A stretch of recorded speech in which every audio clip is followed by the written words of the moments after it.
الله الصمد لم يلد ولم يولد ولم يكن له كفوا احد. بسم الله الرحمن الرحيم. قل هو الله احد الله الصمد لم يلد ولم يولد ولم يكن له كفوا احد. ټول په ذوق او شوق په مینه او په محبت په اوادس ولید الله تعالی لپاره په دې جانان باندې درود شریف ووایي. اللهم صل على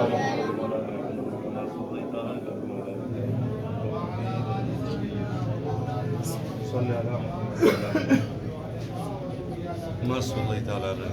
يا الله توبخ يا الله تغض خالقا مالکا یا رب کائنات استا په درگاه اقدس کی دا جنازہ یا الله پروردگار عالم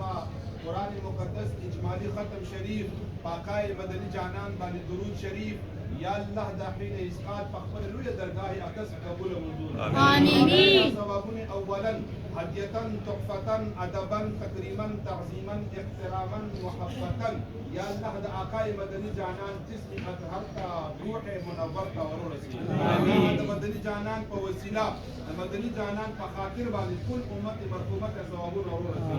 یا د حاضرین جمع مور او پلار ته ثوابونه ورسي یا خصوصا بالخصوص زموږ د مورکه روح ته ثوابونه ورسي الہ العالمین منازل ورته آسان کی یا الله د جرګي په خاطر په سوال او جواب کې کامیاب او کامران کی یا الله د پټ سترګي د آقای مدنی جانان په چهره بددعا باندې کولاو ګرځي یا الله کریم مهربان رب قبر ورته فراخ او ګرځي یا کریم څومره خلک چې راغلي یو قدم یې پکړه د لیکي مار کی یا الله کریم سره زمونږ د غمونو صام نماز کې اوساتي د دې مورکه څومره برکات دې بچو باندې قائم او دائم اوساتي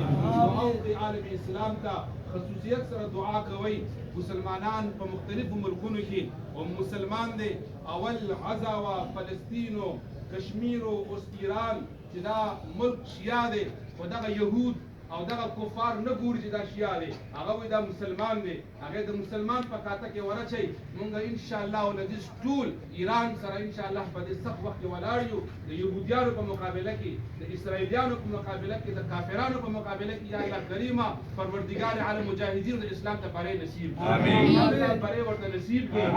چې دا خبر راځي چې ورپسې نمبر د پاکستان دی